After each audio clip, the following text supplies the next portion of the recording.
Hi everyone, I'm Maeve Clark. I'm Information Services Coordinator here at the Iowa City Public Library, and I am co-director of the Eco Iowa City Grant, which is bringing you this program and many other programs throughout the month of April, which Jen Jordan, the other co-director of the grant, and I have renamed Earth Month because we have so many Earth-related activities.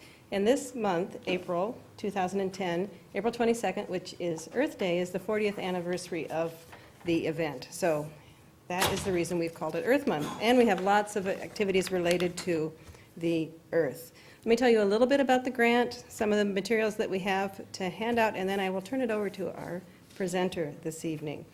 The grant is called Eco Iowa City. It's an 18-month-long grant. We've been doing it for, 10 months, 11 months, some number of months. And we'll finish in September or October, depending on when we finish and when our activities end. But we've done lots of various things related to the environment and sustainability. The four main parts of our grant are urban composting and local food, energy conservation, smart waste disposal, and urban stormwater management, the topic of tonight's program and then next week's program, and a couple other things we're doing this month. There's a green wide bookmark that you can use after you leave this program and go upstairs to the second floor where the nonfiction collection is located and find materials related to this, because we are in the library. We have lots of good materials for you to check out or to use our online resources. A couple things that are coming up tomorrow night. We have a film called The Great Squeeze, Surviving the Human Project. On the 3rd, which is Saturday, in this very room, we have another program about water and floods. It's called A Watershed Year, Anatomy of the Iowa Floods of 2008. And it is a discussion of the book that's edited by Connie Mutel about the floods of 2008. Just 2 scant years ago, we had all of that water in Iowa City, and she will have 3 other of the essayists with her. So I think that'll be a really interesting program. Again, that is Saturday at 2 o'clock in this room. Next Thursday, in this very room, we will have a presentation on how to make your own water barrel, and we have our rain barrel maker sitting back here. Wave your hand. And next to him is his lovely wife who did a presentation last year on composting. So they're quite a dynamic duo of environmentalists here at the library. On the 11th, which is a week from Sunday, the grant is working with Project Green, and we're presenting a speaker from the Nebraska Arboretum Association, and he'll be talking about great plants for the Great Plains, and these are plants that you can put in your garden or your landscape, and they don't require a lot of water, so that might be a good thing, depending on how much rain we have or how much water you get in your water barrel. On the 13th, which is a Tuesday night, Jen Jordan, who is the recycling coordinator and the co-director of this grant, will be doing a program on waste reduction and recycling in Iowa City, so she'll be talking a lot about what happens at the landfill. Then she'll be doing a story time on April 22nd. So if you've got kids or grandkids or you know people with kids, it's called The Garbage Monster, and they'll be doing a recycling relay. Then on the 22nd, as I said before, that's the 40th anniversary of Earth Day. There'll be an event here called Ecopalooza, and it's sponsored by the Sierra Club. And we'll be having lots and lots of booths from various environmental associations in the area. That's part of the grant, was to get groups together who are like-minded and interested in the environment to talk and share what they're doing. So you might want to come to that. And then there'll be a discussion of Earth Day, someone from the beginning of Earth Day talking about their memories, current practices during Earth Day. And then I think there'll be some students from one of the local schools talking about what they see in the future for Earth Day. And we'll be at the May 1st Farmers Market. And then on May 8th, we'll actually be selling rain barrels that look like this. And there is information on the green bookmark, so you'll want to have one of those. I also have some information in the back, because part of the grant is about composting, and it's about the composting services that the city has at the landfill. We will have compost coupons, but probably not until early May, because the compost has to cure at the landfill. But we have a program that you can borrow from the library that our master gardener did on how to make your own compost bin. And so we have a lot of things like that that you can get from upstairs in the nonfiction collection. And then we will have some compost coupons that you will be able to pick up at a farmer's market. There are also things from the landfill about smart solutions for what you do with your e-waste, things like that. There's some other things back there on the other table that doesn't have the display on it. If you're interested and you live in Iowa City, if you're interested in the Adopt a Drain program, it really helps the water quality of Iowa City because it encourages people to adopt a drain in their neighborhood and keep it clean, and so the water can flow into the storm system. And Amy can probably tell you a lot more about why this is so important and how it works. But there's a brochure back there. If you take that, you'll get a free yard waste sticker coupon. You have to fill this out and send it to the city. The other thing we have in the back is the Best Management Practices Stormwater Quality Program. And it is a way to, if you live in the city of Iowa City, to have some of the costs paid for doing whatever these programs are called in your yard, where you live, and I think Amy can probably address that too. So that will lead me to my introduction of Amy so she can share what she has to say. So tonight's speaker is Amy Bouska. She's an urban conservationist at the Iowa Department of Agriculture Land Stewardship Division of Soil Conservation. It's long, but it's really important. She has 19 years of experience working with soil and water conservation issues. She's a certified professional in erosion and sediment control, CPESC, and a certified inspector in sediment and erosion control, CISEC. She has an undergraduate degree in political science and geography and a master's of science in urban and regional planning, all from the University of Iowa.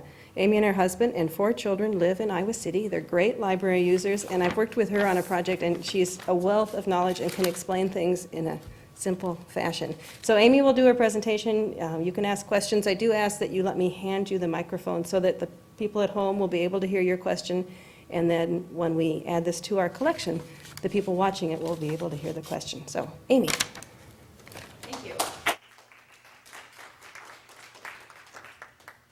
It's great to see there. I know there are a lot of faces out here and people that have actually done these practices, so it's good to see that. The goal for tonight is for each of you to walk away with a practice that you can do in your yard, regardless if you own it, if you live in an apartment or a condo. Everybody should be able to walk away with something practical. The second part, we're going to talk about during the first part, we're going to talk about why Iowa has the water quality and water quantity issues that we have today. Why did we have the flood of 2008? During the second part, then, we're going to talk about the specific practices. We're going to talk about a rain barrel. We're going to talk about rain gardens. We're going to talk about soil quality restoration and a few other things like permeable pavement, things that all we can do in our yards.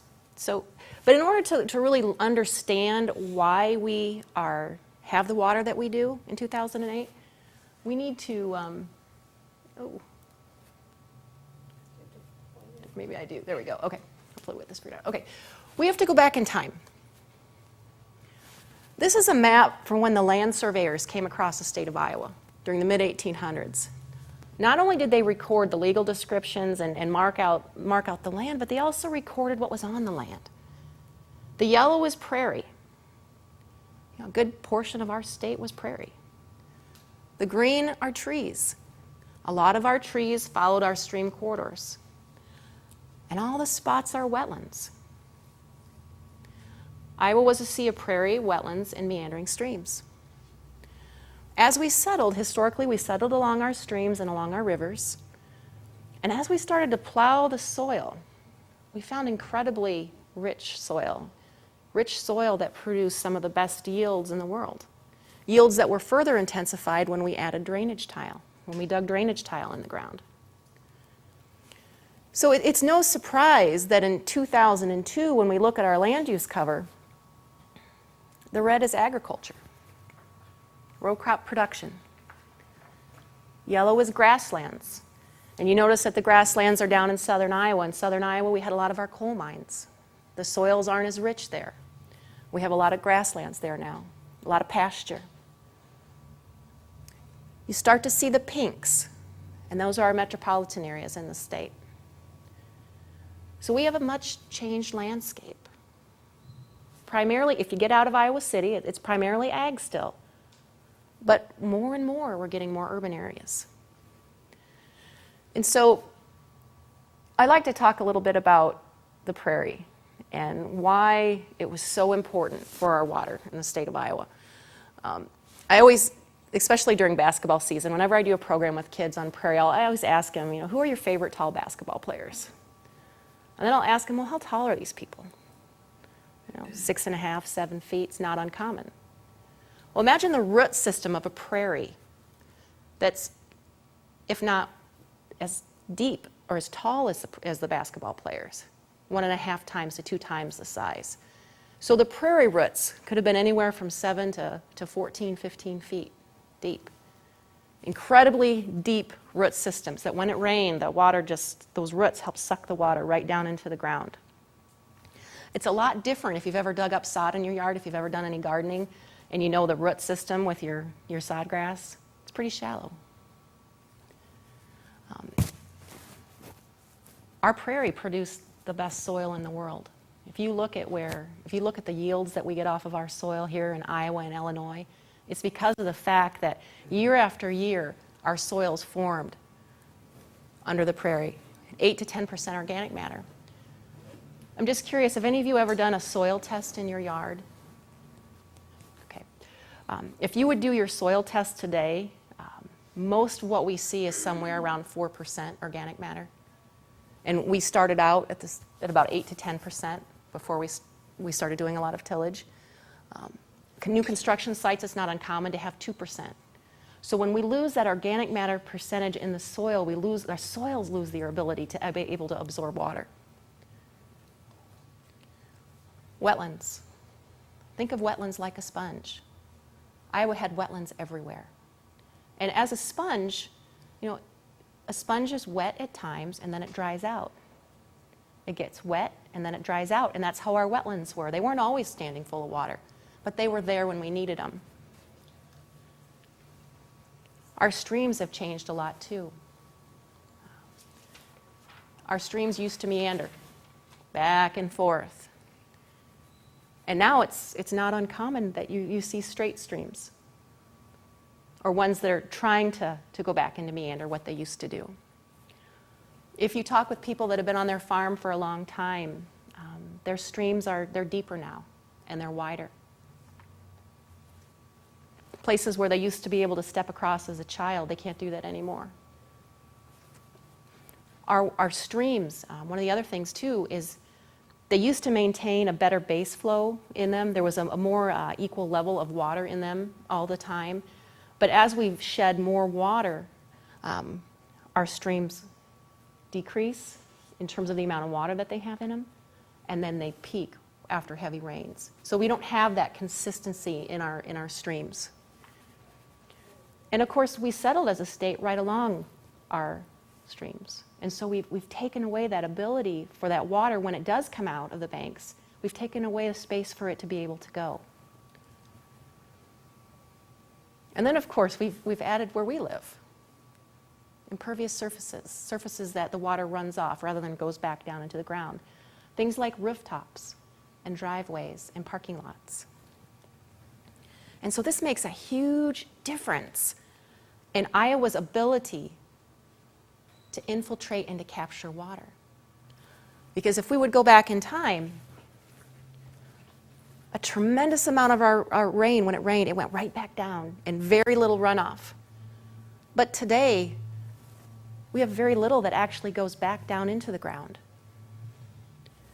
And so when we look at urban areas, some of the challenges that we see with stormwater runoff, we see increased flows because that water runs off fast in our urban areas. It hits that parking lot, it hits that driveway, that road, that house, and it runs right down into a storm drain and into our creeks. Our stream erosion is accelerating because of the flashiness of the water in the streams. And we have reduced groundwater, and our water quality is not as good. So when I say stormwater runoff, basically all I'm talking about is when it rains or when it snows, the water that in most of our urban areas in Iowa City anyway, it drains right into a storm drain, which drains immediately into a stream. And so a lot of times people get confused and think that our storm drains, the grates, the inlet program that you were talking about, that those actually, the water that goes in there actually goes into some sort of treatment plant. But the water that goes into the storm drains in the streets actually just discharges right into our local streams and eventually the Iowa River. And so once that water enters into the storm drain, there's no chance for any sort of water quality treatment, or water quality process to take place. So it's really important that we hang on to that water as well as treat it before it gets in there. Okay, so what do we see in our stormwater runoff? What are some of the pollutants that we see? Soil, new construction sites, that's a big one that we see. Pesticides and nutrients from lawns. I was just walking on my street down, taking my little son to one of his friend's house, and there's fertilizer on the sidewalk, and there's fertilizer in the streets. And so when it rains, it immediately goes down into the storm drain. Bacteria from pets. This is a big one. Not only pets, but also from geese and ducks that we see in our urban areas that congregate around urban ponds and urban rivers. They're a source of bacteria. And so when we see overpopulations, those are things that we need to be concerned about. Oil and grease from cars. So we don't think about the sand and salt that we use during the winter. And of course, trash. But those are the main pollutants that we see in our water in Iowa, in urban areas anyway. And I'm just going to focus primarily on urban areas. One of the things that's interesting is that if you look at all the rainfall events for the past 50 or so years, 90% of our rains are really small rains, maybe a 1-inch rain. So the bulk of our rains are really, really small. We do have those big ones, and we know when we have those big ones. But the bulk of our rains are small. And what's interesting, that when we see the contaminants move in in the water, is that first flush of rain. When we get those small rains, at the very beginning when those rains come through, that's when we see the pollutants move through. So everything about urban conservation, what we're all about, is trying to put practices on the landscape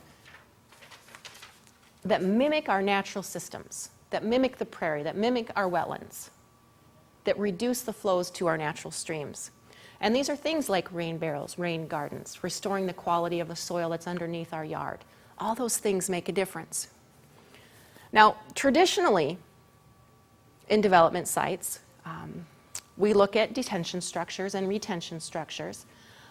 But what's interesting is that most of those are designed to pass through those small storms. Now, they're doing their job in handling some of those larger storms. But remember when I said that 90% of the rainfall in Iowa are those small storms? So we just pass those through.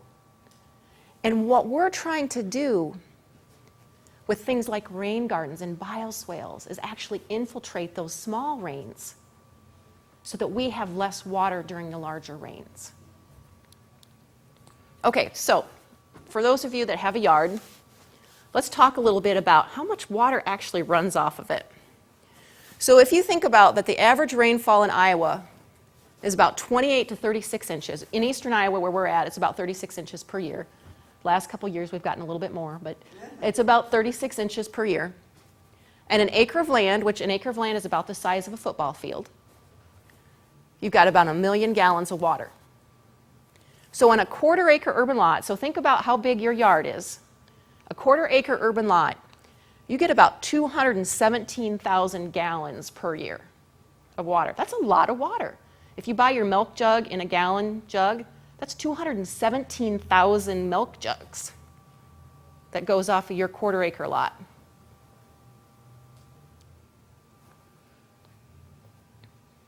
If you're curious about how much water runs off your property, you can actually go, we have a little rainwater audit on our website, www.jcswc.org, and so you can calculate that. Okay, so let's just put this into perspective. This is a small urban lot, and what we're trying to show here is how many gallons of water that you might have in just a 1-inch rainfall event, which is 90% of our events in Iowa. You got your roof and your patio, that's about 900 gallons.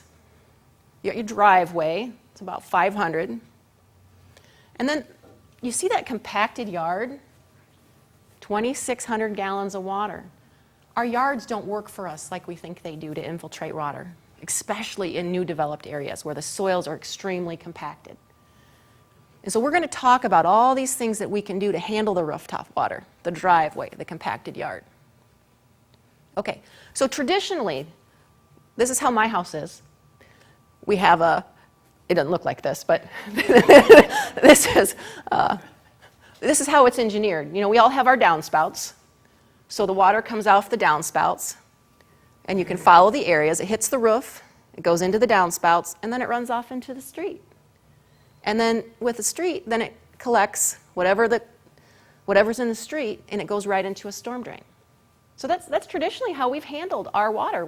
We've been really focused on getting that water away from our yard, which for good reason. We don't want our basements to flood. We don't want water in our house. So there's good reason, rationale that was used in terms of why we've designed the systems that we do. From a water quality standpoint and a flooding standpoint, though, we want to take another look at that and see how can we capture that water off of our downspout and put that back down into the ground. Okay, so this might be a little out there for most of us right now, but it's coming. Green roofs. This is a shot of the green roof that's down at Northridge Park Pavilion in Coralville. If you've ever been to Coral Ridge Mall, it's right across the interstate. You can see the green. You can see next time you're driving, you can see it off the interstate. Green roofs. Willowwind School has one as well. We're starting to see more of these in the state of Iowa. They're starting out in more developed in terms of larger commercial areas, but they're coming to new residential sites as well. That's something to think about. Because when it rains, that water, if we can capture it right there on the roof, it's not going anywhere else. We may have a little bit, but for the most part, we can infiltrate it. We get some other huge benefits from it. The big thing is cooling the temperatures outside. There's been some studies done that on 90-degree days I think the study was in Chicago, where they went out, and if you went to the top of a tall high-rise and measured the air temperature, it would be like 128 degrees. But by having the green roof, you're maintaining that what that natural air temperature would have been at the same 90 degrees. So you're from a global climate, from a climate change aspect, wherever you may fall on that issue, from a temperature standpoint, it helps maintain a more constant air temperature around it. I don't have any slides of it, but there's some really neat slides now of how in urban areas like Chicago, New York, where green space is at a premium, they'll actually design these green roofs so that they have trails on top of it, so that people can walk their dogs, so that there's patios. In downtown Cedar Rapids, there's a historic condo association building that just got funding to retrofit its roof to a green roof, and they use it as a patio. So those are things that are coming.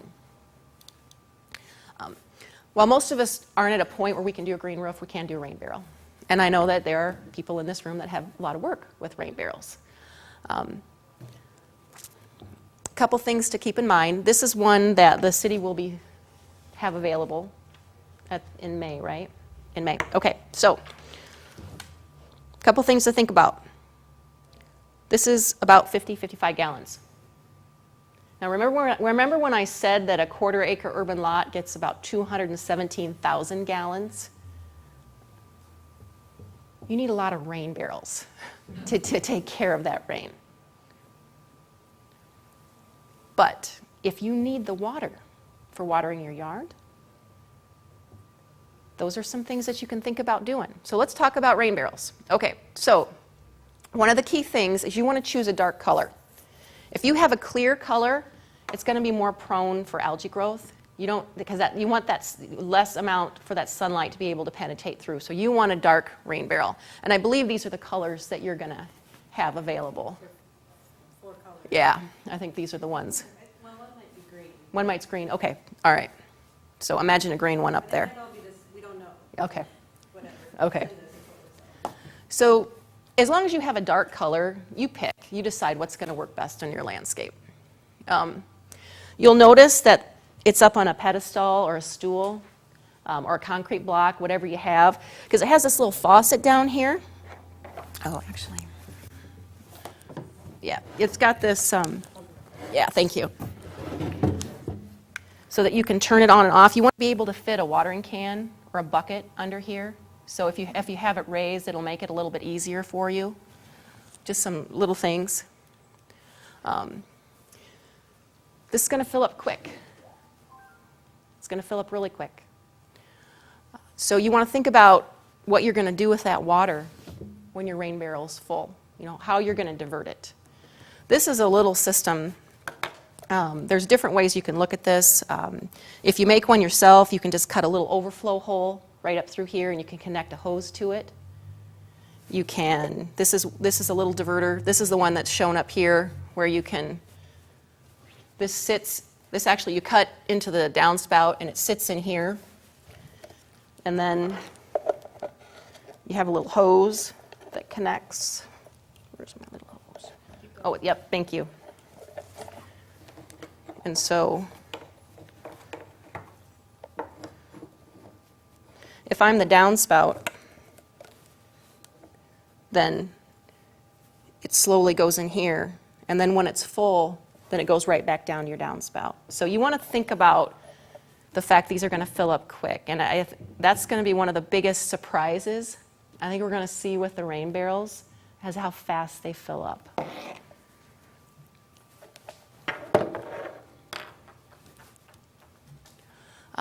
One of the other things that you'll notice with the rain barrels, whether you're making it yourself or you're getting one, they have a screen with them. This screen is important. You're going to get some debris that's going to come out of your gutters, whether it's sticks or whether it's asphalt shingles, whatever it is. You want to catch that.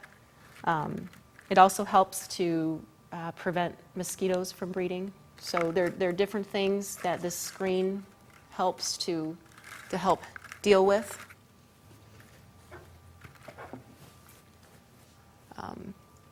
Now, you could put these things together with a linking hose, and you can have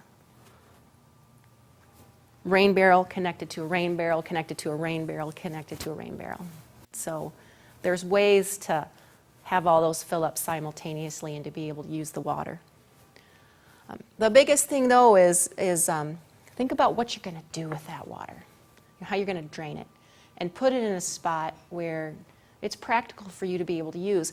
Now, this is a nice slide, and that it shows it's connected to the hose, and so they're using it to water their plants. But don't think that you're going to carry this thing. A gallon of water is about 8.5 pounds, so this is 50 gallons, 55 gallons, so that's a lot of weight. Okay, so for those of you that may have an apartment or a condo, this is one thought out there, where this is a little potting bench that's actually set up that you can use on a little terrace or balcony or patio to harvest water if you're not able to connect into the apartment or condos downspout. There may be requirements on what you can put on that patio or that deck, or most importantly, if it's a balcony, how much weight can it support? Because these things are going to get heavy. So, rain barrels are our first good start. They're an easy start for most of us to try. It's not going to capture all the water. It's not going to handle that 217,000 gallon that might come off of a quarter-acre lot. So we look at things like outletting a rain barrel, diverting it into a rain garden. And so rain gardens are a new form of landscaping, and I know there are folks in here that have done rain gardens on their own property. Rain gardens are simply a depression, a shallow depression about 6 inches deep, that temporarily will hold water for about 12 hours, and then it will go infiltrate into the ground. We think rain gardens are one of the more important ways that we can handle water, especially in residential areas, because residential areas make up a lot of our urban cities. And so if we can capture that water that would come off of that house with a garden, that just looks like landscaping, then it makes a huge difference. So for those of you that are sort of wondering what it looks like above the ground and below the ground, this is to put this in perspective.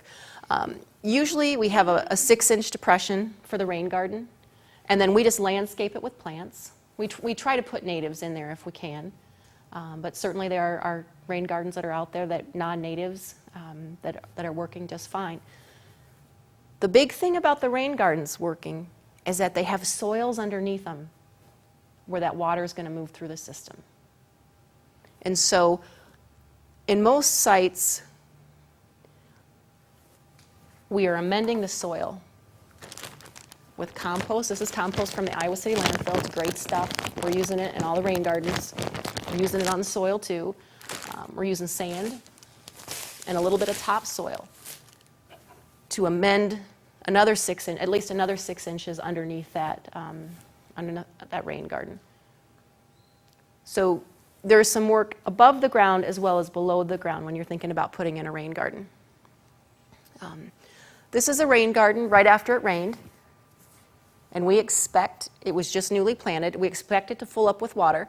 But the key thing, this is about 12 hours later. We want it to drain. We don't want standing water in there for long periods of time, 24 hours max. So if you're thinking about your property and where you might put a rain garden, one of the best things to do is just go outside when it rains and just watch where the water flows. Where are your downspouts? That's the biggest thing. Where are your downspouts?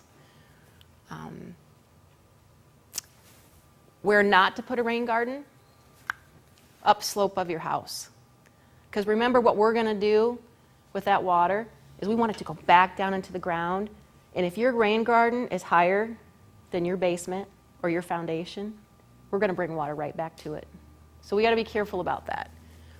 We want to stay at least 10 foot away from the house foundation, to ideally 30 if we can.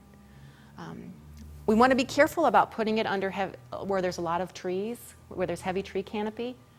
Because if you think about trees, you know, the bulk of how the trees get their water and their nutrients is in the upper inches of the trees, the upper inches of the soil.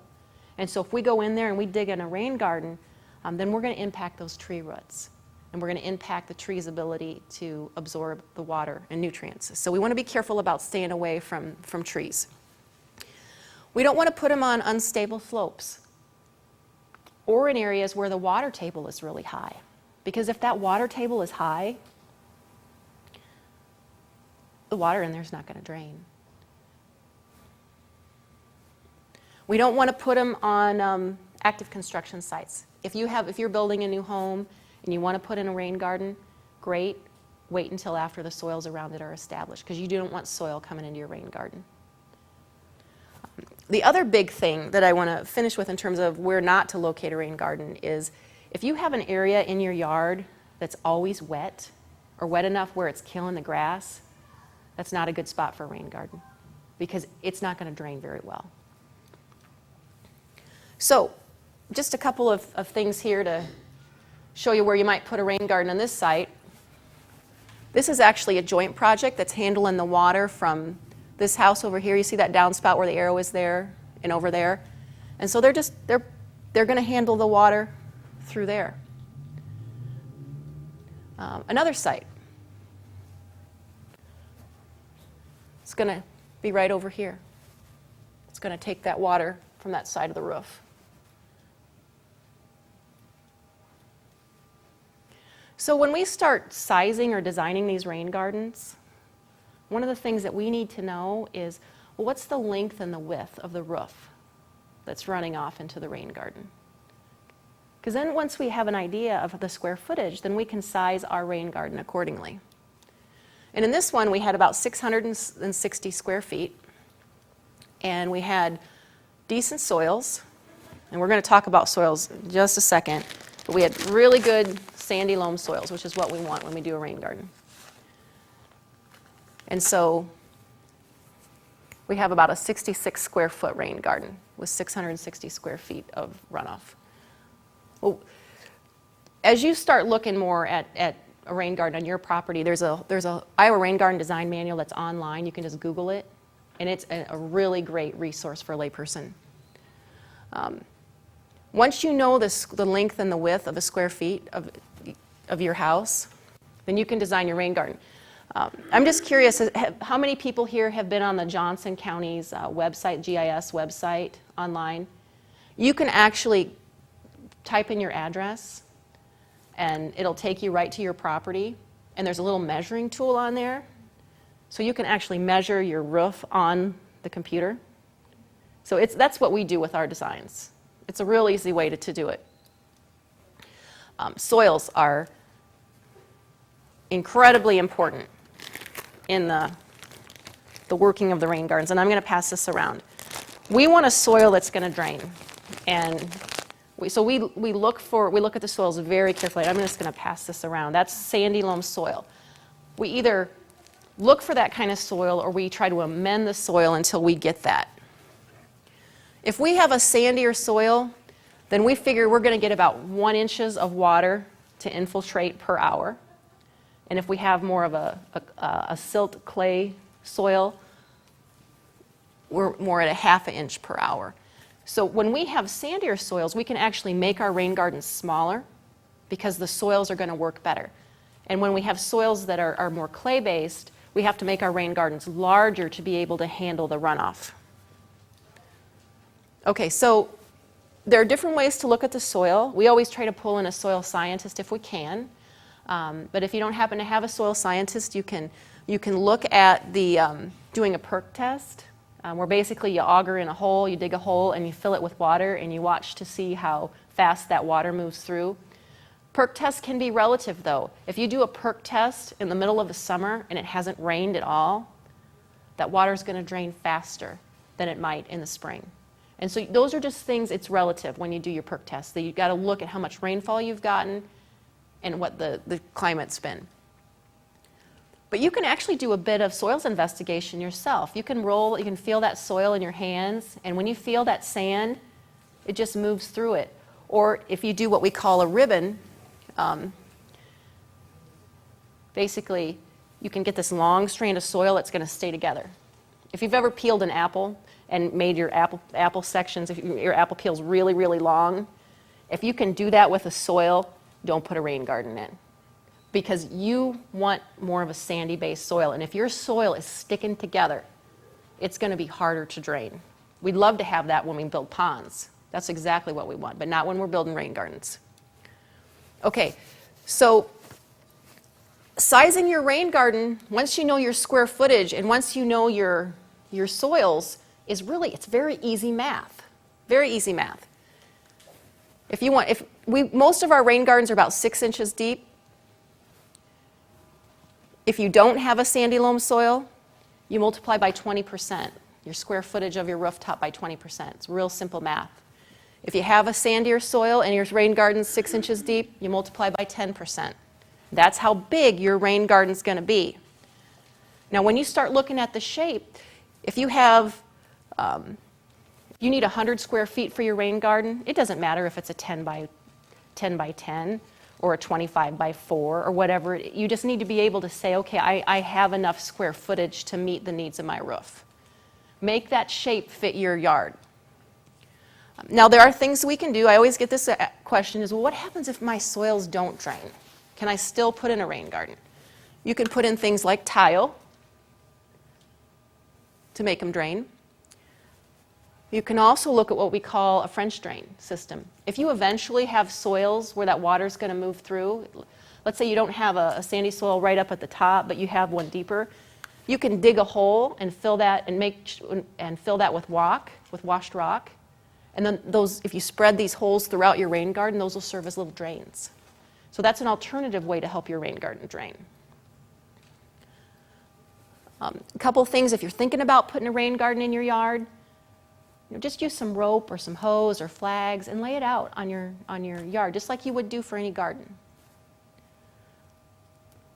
Make sure you call Iowa One Call, have your utilities marked. Some of the early ones we've done, we had to move a little bit as during the construction part because we had utilities right where we wanted them to go. So save yourself some time and call one call first and have it marked so that you know where your utilities are. Then you're going to take off that turf grass. And if you've got some, you're going to try to take off that topsoil and save it because you're going to incorporate some of that back in. And then you're going to start bringing in, amending your soil. Most of the rain gardens that we do, we're amending the soil. We just don't have a real sandy loam soil where we feel comfortable that those rain gardens are going to drain all the time. One of the things that's really interesting is we've done a lot of soils investigations, both in new developments and in some of the historic areas of Iowa City. And it's amazing that even though in some of these historic areas that the soil is all fill, it's been sitting there for 90 years, that the soil is starting to restore itself. And so in some of these historic areas, it's amazing, even though we don't have exactly the type of soil that we want, they still are draining very well because that soil has had time to rest and to heal. Most of the rain gardens we do, we're going to dig out a depression, and then we're going to take some of that out, that soil out, and we're going to build a little berm on the lower end so that water drains.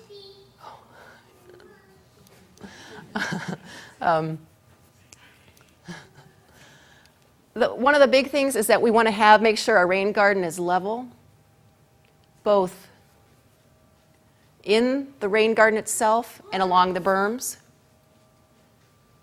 So get your level out and make sure it's level. Because if we have one part of a rain garden that's deeper than the other, the water's always going to concentrate there. So make sure it's level. Get your level out. If you have slopes, you can still do a rain gardens, but you might want to think about a retaining wall of some sort. And so here's another example of how they used a retaining wall to build up a rain garden. So you can make sort of a raised bed with these as well. Keep in mind the inlet where that water comes out of the downspout. We've seen some places start to erode, and so you could use decorative rock. Here's one intricate system that somebody made. They put some wood 2x4s in the ground, and then they filled in with some rock so that water would come out of the downspout, and then it cascaded over the rock. And then this is actually just a big old flower pot that's trenched into the rain garden, and it's just like a splash garden. So think about that, because you can have some erosion there. You're going to want to mulch your rain garden. Even if you mulch them, you're still going to have to weed them, but the more mulch you have, the better. Use shredded mulch versus the chips, because the chips will tend to float. We're doing a lot of natives in ours, a lot of natives, because we want that deep-rooted system to get back in there. And just like you would for any other landscaping that you'd plant, you want to know, how much sun is your site going to get, how tall are the plants that you're going to choose. It's always nice to have something blooming throughout the season. And then these are some of the ones that we've been planting in our rain gardens. There's certainly a whole heck of a lot more, but these are some ones that we've done. These are just a few of the plants that we put in them. Most of the rain gardens that we're doing, we're using actual plugs or plants, live plants, rather than a seed mix. Just simply, the rain gardens are usually small enough that it's not cost prohibitive to go in and to plant. And just like you would with your garden, have a little bit of an idea what plant's going to go where, arrange them. Borders are nice. They make a nice defined edge, especially for natives. And then here's just a finished one. You do have to weed and water them, especially at the beginning. New plants, they're going to need water. The weeds are going to need to be removed. As their border, they just use mulch. If you've got a condo association or live in an apartment, you can transform sometimes the medians into a rain garden by a retention cell where they still have their storm drain, but they made a little curb cut here so that water just goes into the curb cut. So these are going to be coming to more and more parking lots. Here's one where the water just comes into a bioretention cell rain garden. Okay, so it's a lot about rain gardens, but that's probably one of the more popular requests that we're getting right now. Something else that you can look at doing, if you live out in the country or live in a rural subdivision, a lot of times you don't have a storm drain system out there where your water's piped. You might have a ditch along your road that carries your water. Those bioswales are a great way to improve the quality of the water, because just think, if you have water running in a grass swale, the treatment that you'd get versus that water when it goes into a storm pipe. There's no treatment when that water goes into the storm pipe. It just goes in the pipe and it enters into the stream. If the water can run over the grass, you're getting some filtration and some, as well as infiltration. Oh, whoops, there's one back there I wanted to show. Excuse me. This is another example of a swale to convey water, and they incorporated rocks and plants into it, and I think that looks really nice.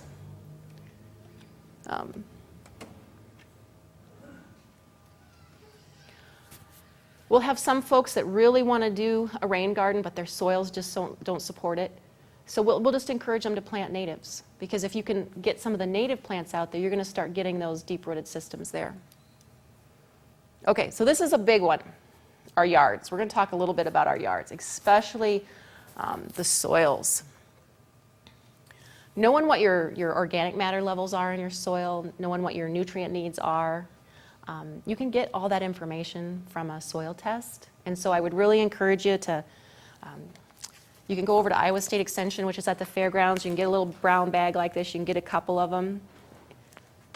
Generally what you do is you'll take 10 to 15 samples.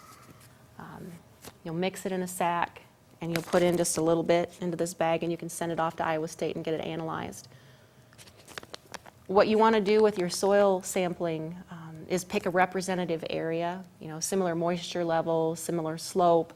And so sometimes people may have to do two bags where they'll take one sample, they'll have one sample that has 10 to 15 soil collections, and then have another sample that has 10 to 15 collections in a different area. But knowing what your soil levels are is really important.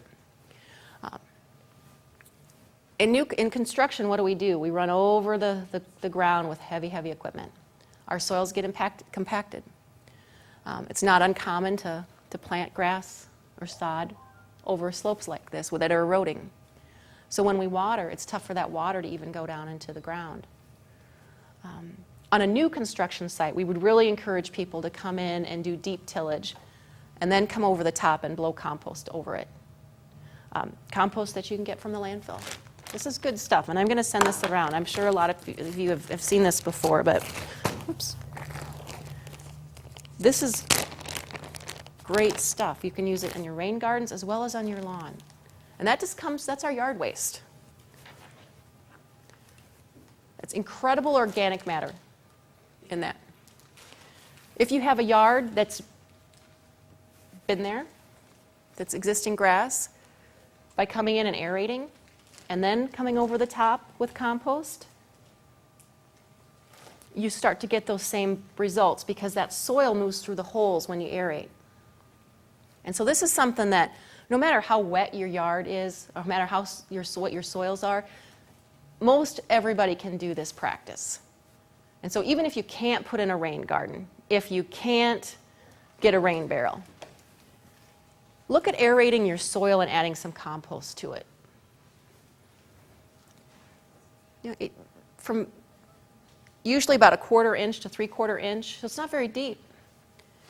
And one of the things that I really like about this is that this yard, of course, this green one has the compost on it, and the other one has not. And we all like green yards, and so it's nice to be able to use that compost as a source of fertilizer as well. Okay, so in one of the publications back in the back, it goes through the calculations for how to figure out how much compost you need, but it's a real simple calculation. So you can figure out if you identify how much compost you're going to put on your yard, whether it's 1/4 inch or 1/2 inch or 3/4 inch, then you can do the math and then go to the Iowa City landfill and get it. I want to talk just real briefly about sources of nutrients and bacteria in our urban areas, whether it's lawn fertilizer, whether if you have a septic system, whether you have a pet. Those are all things to think about. And so I would really encourage you to do a soil test in your yard so that you know if you use a fertilizer, how much to put on. So you know how much phosphorus or potash that you need in your yard. Get a soil test, because that'll help you out to tell you how much to put on. And then buy your soil according to what your needs are. Okay, driveways, roads, permeable pavement. There's pavement now, and we're getting more examples of this in Iowa City. It's pavement, whether it's a paver block, whether it's asphalt, whether it's concrete, where that water actually can move through the system. And so you have your surface, and then you have rocks underneath of it, so it encourages that water to go back down into the ground. Our parking lots and our driveways shed so much water, but if we can look at alternative ways, alternative surfaces to be able to capture that and to be able to get back down into the ground, it's amazing the amount of water, the amount of gallons that we can reduce from running off. My favorite are the paver blocks, just because I like the old brick streets, and it's kind of the same concept where you have the blocks, but you can look at asphalt and you can look at concrete, and all three of those are here in Johnson County now. We have examples of them everywhere, so you can go and look at them. Here's just some of the bricks. For those of you that are in Iowa City or North Liberty, there are a lot of homes that back up into streams, like especially Ralston Creek or Willow Creek or North Liberty Muddy Creek. So if you have property that's along this stream, there are things that we can certainly do to help reduce erosion and reduce runoff from there as well. One of the things that the City of Iowa City is going to be doing this next year is actually going out and assessing the Willow Creek watershed and walking along in Willow Creek and assessing the streams. Okay, so just to start wrapping things up a little bit, these practices all sound nice, but you have to pay for them. But the neat thing about it is that there's funding now. Iowa City, Coralville, and North Liberty all have matching programs where they will contribute a percentage of the cost. They'll help finance it. And you have the forms here tonight for Iowa City. And it's an easy form. You can check off what practice you want to get cost share on, whether it's a rain barrel, permeable pavement, soil quality restoration, rain garden. You just check it. You put your contact information, and then you submit your plans. It's pretty nice. Not very many communities in the state have that. We also have a little bit of funds through our Soil and Water Conservation District. If you're looking at larger projects, there's low interest loans out there. So a developer or a municipality, if they're looking at a larger stormwater system, there's funding to be able to incorporate some of these new practices. If you have a creek in Iowa City running through your property, there's also funding for stream stabilization. So anyway, this is where we're at. There's all kinds of things that can be done. And so this concludes the second part of the program. So if you have specific questions, I'm glad to take those. If you want to look at some of the materials that are in the back, we'll probably take questions first, and then I'll let you meander. If you want to come up and look at the rain barrel, we can do that. Does anyone have any specific questions?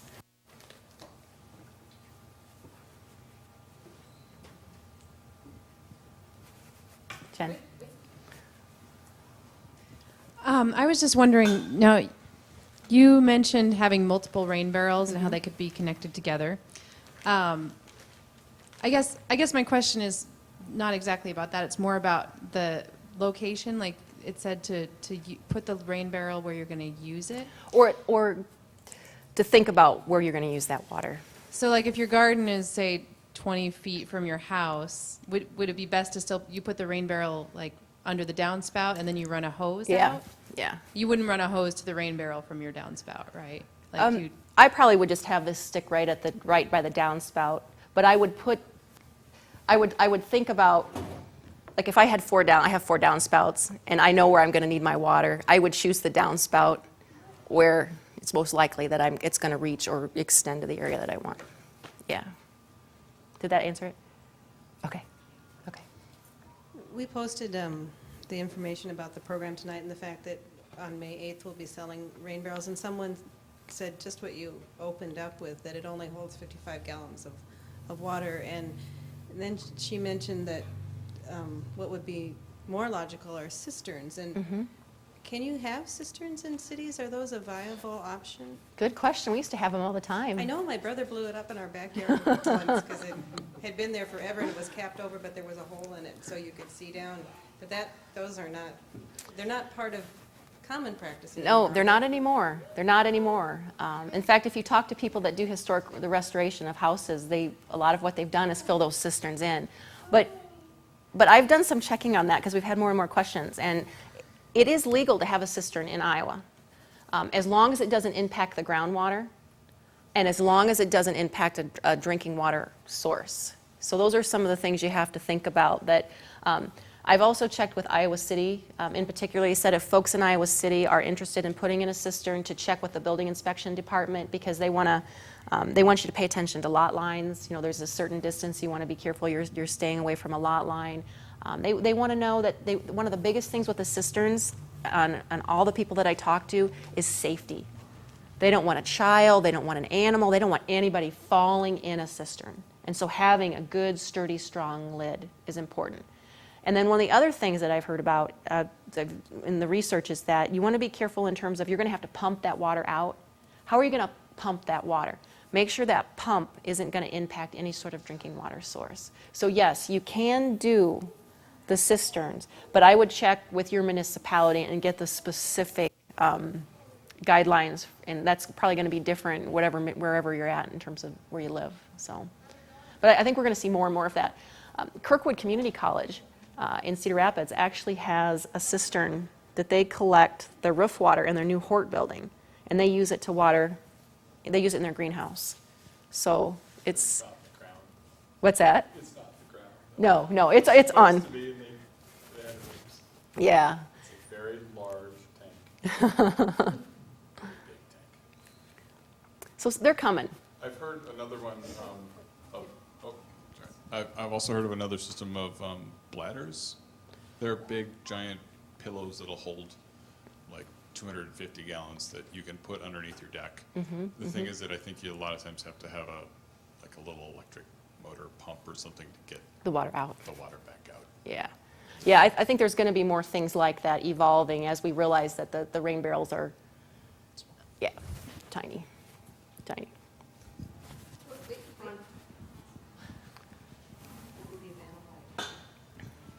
My question's regarding the rain barrels, and on April 8th, will we learn about placing them? Is there a requirement how far they should be from your house?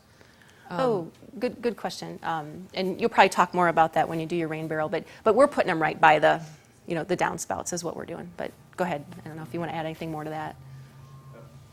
Oh, you do? Okay. I'm not aware of any needs to place at a certain distance from the house. It's just your overflow you got to worry about, where that overflow is going. So, but yeah, I'll bring that up next week. I have a question about shingles and asphalt. Is that a concern that people should think about? I think it's something to pay attention to. There's not a lot of information out there about it, though. I've asked that question a lot of different places, and I would think about what I was going to use that water for. But I haven't found any research. I don't know if you have, but yeah. Can you talk about winterizing the rain barrel? Winterizing. Oh, okay. Good question. Let me tell you about my rain barrel, though. Sure. I had a metal rain barrel, and I didn't winterize it, and it exploded this winter. It completely burst open, so it's going to go to the landfill. So that's just an object lesson. One, don't use a metal one, and then if you do, you have to drain it. Yeah, draining is a big thing with these. You want to make sure these are dry before you go into winter. You want all that water out of there. Now, when you look at the company that's selling these, that the city's getting from, they say you can keep them outside, but make sure that they're drained. That's probably the biggest thing. And then also too, you know, when it's, these things will blow around. So if there's not water in them, you know, you may decide that you want to put them up for the winter. Because you can lift it now, but not, not when it's going to be full of water. Yeah. Sure, sure. Are there any more questions or anything that anybody else has? Otherwise, oh, go ahead. I was going to say on my rain barrel for the winter, I have a shut-off valve for the, you know, so it doesn't go into the barrel, Good point, yeah. you know, just plumbing. Plumbing, yep. Good point, very good point. Are there any other questions? Well, thank you very much, Amy. Oh, there is another question. I'm wondering about what you do when you have a sump pump. Good and question. what the implications are. Yeah, okay, so those are questions whenever I go out on a field visit I ask, do you have a sump pump and how often does it run? Because if it's running a lot, then I would be very careful about whether or not I was going to place a rain garden in there. Because that water table is high. If that's what's going on, your water's in there. And what we're going to be doing with the rain garden is we're going to actually putting water back down into the ground. So we're going to have, depending on where your rain garden is, we could actually make your sump pump work harder. So those are some, that's a good question. Those are things to think about. And there are some areas wherever you're at in the county where those sump pumps, you need them. Soil quality restoration might be a better practice if your sump pump works all the time. Is really with natives, and then coming in and aerating and adding compost, or there are different ways to look at that, but really building that soil quality. Yeah, good point. Anything else? Any other questions? What? Oh, Okay, okay, sure. good.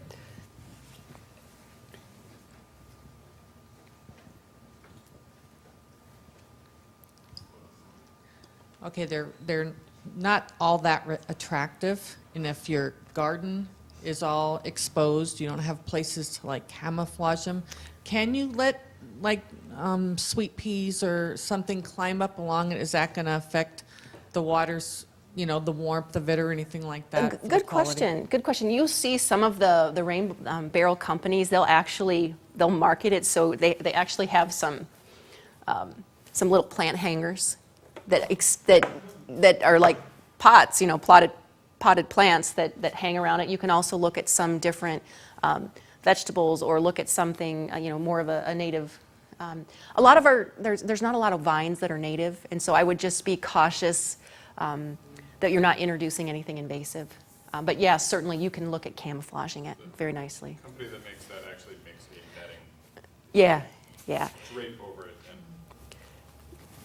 and carefully have something. Yeah, so I would just be careful what I selected. But yeah, you can do that so it's not an eyesore if that's how you. Yeah, it's pretty interesting. They do have the netting, yeah. Thanks, Ted. Yeah. I haven't seen it work. It's something to explore. So, anything else? Lots of good questions. Well, thank you very much, Amy. This was really informative, and we have a lot more programs this month, and we will be selling the rain barrels. And were your sales successful? Yeah, I think this is the first time we've ever done it, and I think we were pleased. So, yeah. Okay. It'll be great to have Iowa City come in and be able to offer that. So. All right. Well, thank you very much. Let's give her a round of applause.